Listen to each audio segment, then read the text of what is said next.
Black Lives Matter. It's a powerful movement.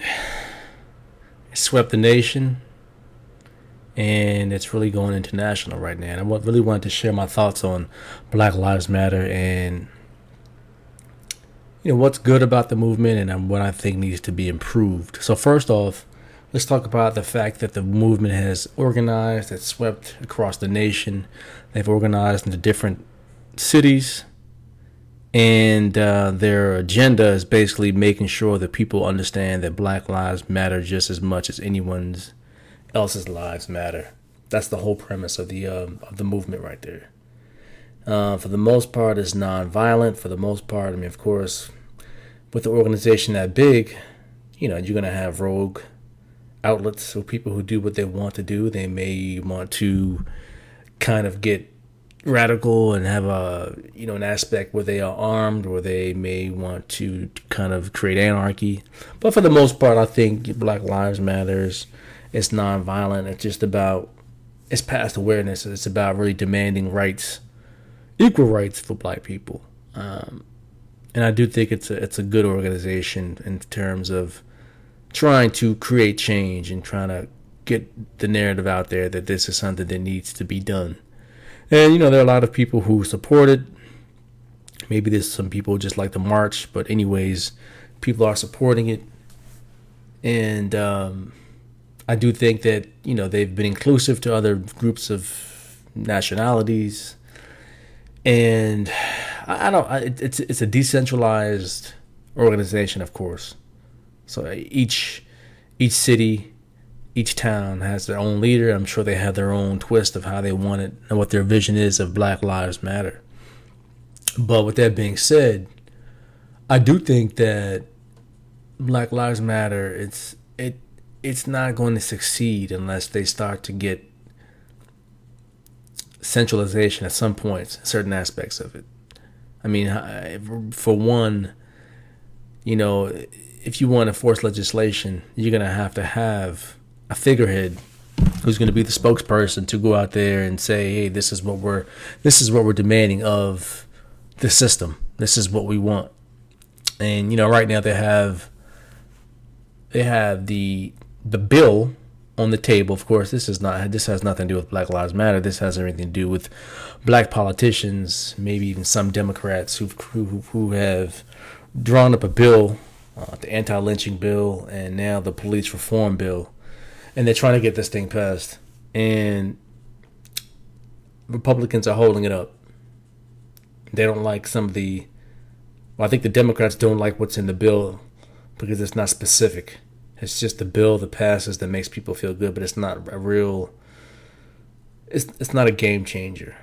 So that's what I believe that some Democrats are trying to do. And I'm just going to say this. I don't care about Republican or Democrat. I think at the end of the day, they're all the same. I mean, they're Democrats who don't like Black folks, and just like Republicans may be on the side of right, they may like Black folks. So I'm not red or blue.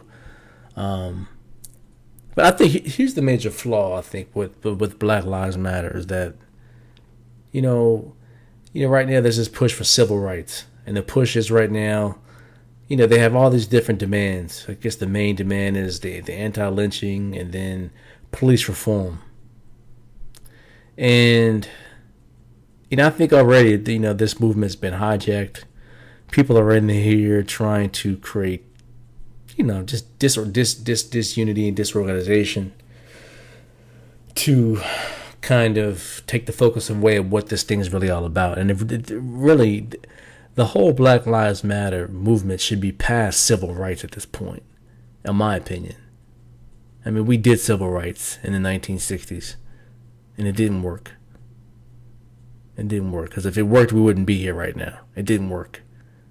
I mean, look, we understand that as Black people, you got to fight for everything in this country. No other group of people have had to fight for everything in this country. We know this. No one else has had to fight like us, except for the Native Americans, right? Except for them. But with that being said, the focus is misplaced. Shouldn't be on civil rights. Who cares about chokeholds? Because they're going to continue to happen. You can't. No one's going to sit out there and babysit these police to make sure they don't do a chokehold. At the end of the day, most of these people getting killed by cops are getting shot. So it has nothing to do with a chokehold anyway. So we know that there are rogue officers on the force who are, moonlighting as Klansmen and neo-Nazis. We know this. This is not a surprise. They have their own agendas, and they operate with the badge and a gun, and that's their authority. And they go and they carry out their own ends, which is, again, Klan members and neo-Nazi skinheads. That's their end. That's what they want. That's their agenda, and they use the badge to enforce those laws. So the focus of anything, if it's going to be in terms of law enforcement, it really should be in terms of, again, a qualified immunity, which they spoke about. And it also needs to be about having the law apply to police officers like it applies to any other citizen. I mean, enough of this blue wall of silence, enough of these police unions. Do away with these police unions. They're too powerful. And they're nothing but just, a lot of these groups are racist at their core. At their core, they're very racist, these police unions. They only care about money, and they care about the fraternal order of those police. And primarily, this is going to be white police. It's not black police. And they, like I said, they care about their own. So if you have a situation where cops knowingly can kill someone and they can get away with it because it's been done for decade after decade after decade, they know they're going to get away with it, so they're going to continue to do it. And then, of course, their superior officers and the police unions like, look, we got your back on this. So they know they can kill with impunity. So you need to set a precedent to say, and really to send a message out to say, look, if you kill unarmed citizens, black people, white people, brown people, yellow people, whoever you kill unarmed, you're going to go to prison. You're going to be prosecuted just like you'd be prosecuted, like we prosecute a civilian. You can't hide behind the badge. There's no protection for you. So until that protection is removed and this pseudo law enforcement justice system that we have, you're going to continue to have these abuses of power. You're going to continue to have it. It's not hard. I mean, they're making this thing out to be like it's such a hard thing to do. No, it's really easy. Again, reduce the powers that police unions have. Place new laws saying that if cops are to kill someone unarmed and they've been proven guilty, you're going to go to prison just like a civilian. You'll be tried as a civilian. That's it.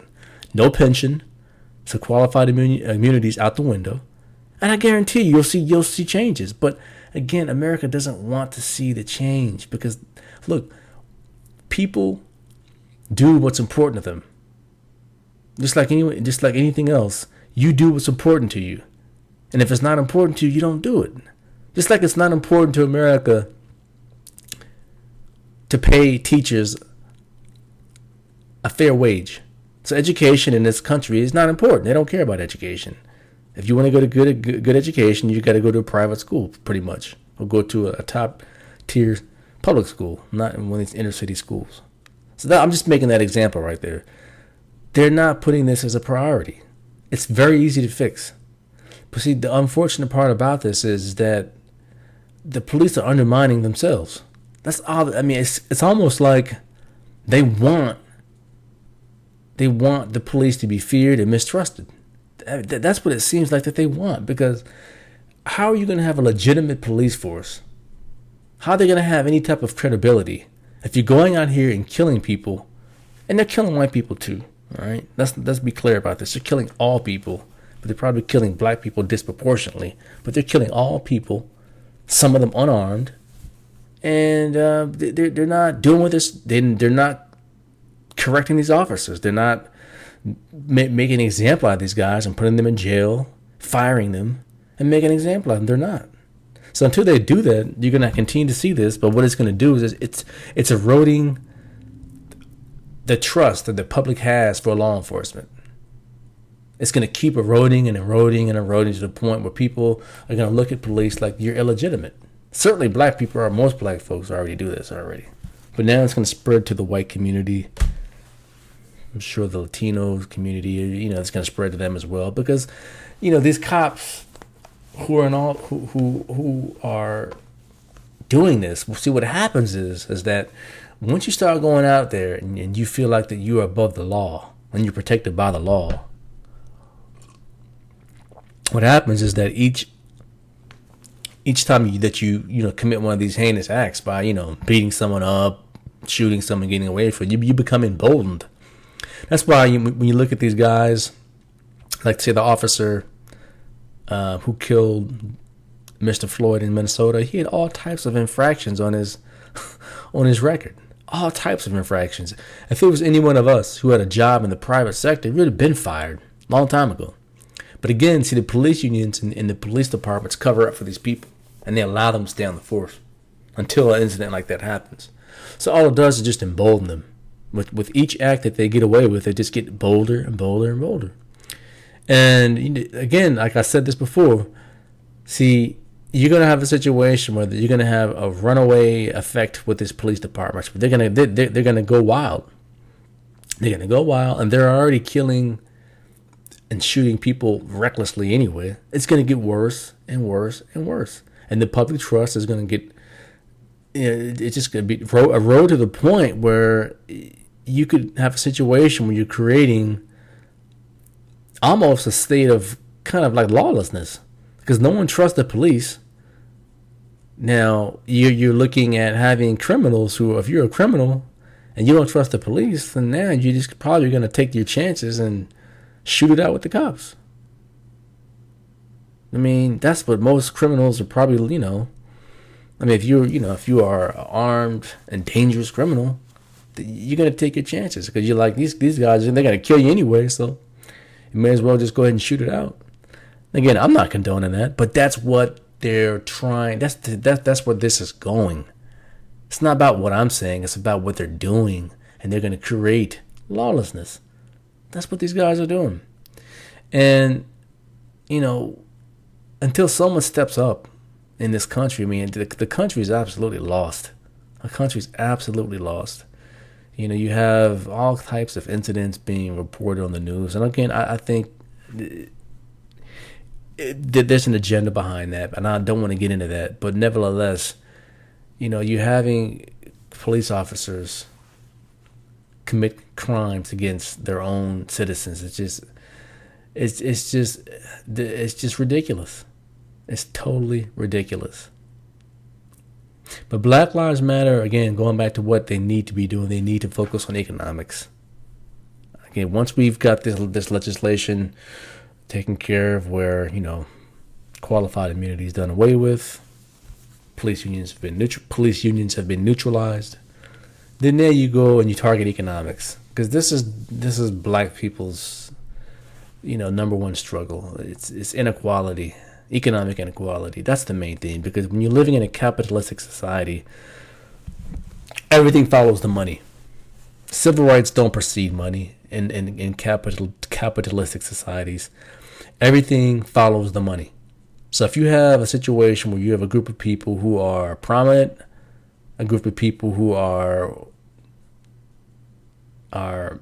basically self-sufficient within their own community, they own businesses, they own different means of manufacturing and output. See, these people, civil rights just doesn't mean anything to them, because they already have power, they have clout, because in a capitalistic society, money is that dictates how you're going to be treated in society. If you look at a community like, let's say, a Jewish people, of course they're not black, they're considered white. But nevertheless, some whites, skinheads, Klan members, they don't like Jews. But you don't see Jews having the same issues that black people have, because Jewish people have money. See, they have economic advantage over most white people. So you're not going to see them being treated like gunned down in the streets and being beat up, because they have power. They have people who are in government. They have people in high positions in business, and they get laws changed locally. They put their people in in office. And if something happens, they have a voice, and that voice reaches out to the local police department and says, hey, you better cut this out. We have economic clout. We have economic power. This is not going to happen. You know what? And it stops. So, again, the fight is really economic. It's economic, because if black folks had gotten their just due, which is in terms of reparations, I'm not sure if black people would be where they would need to be, because money doesn't mean anything unless you have the knowledge to know what to do with that money and how to create generational wealth. And unfortunately, right now, we're in a position where most black people, unfortunately, because of the fatherlessness in the home and broken families and just generation after generation of degradation within the community, no one's going to know what to do with that money anyway. So really, reparations would really equal a huge stimulus for America in terms of to the local economy and people basically getting money back to the economy in terms of consumerism. That would be a huge jolt to the economy if there were reparations paid. Huge. That money wouldn't go to build wealth for the most part. There's only a select handful of black people who will go out there and do the right thing and build businesses. Unfortunately, a lot of us would take that money and use it for things that don't mean anything, and it might not end well. But I think it doesn't matter. I still think it's owed. It's owed. It's long past due, and that's the only real hope for black people in America. And I don't use the term African Americans because I don't like that term, African Americans. You don't hear people say European Americans. Just call them white people. Just call them black people. Black people have been here probably longer than most any group in the country outside of people originally from England. Been here longer than anyone. So we're native black people. That's it. We can leave it at that. Not African American. African Americans are people who are from Africa who just moved to America. Black American. That's sufficient. But again, like I said, we need to put economics to the forefront. Get our emotions and feelings out of this. Tearing down statues is a waste of time, a waste of energy. The rich people in this country, they laugh at that. They don't care. Again, it's all about money in this country. It's all about economics. It's about economic power. Statues don't mean anything. They'll laugh all the way to the bank. Until people understand this and put this to the forefront, and there are real laws being put in place for reparations, for tax breaks, for specialized loans for black people, in terms of loans for businesses, loans for college, you name it. It's owed. These things need to be at the forefront. Economics. Civil rights is over. It's dead and done. It didn't work because we wouldn't be here. All right, we can vote. In the South, we can vote. Great. But it's past time that people get economically empowered. So that's the answer, in my opinion. So let me know what you think. Drop me a comment. Please subscribe, share the video. Thank you.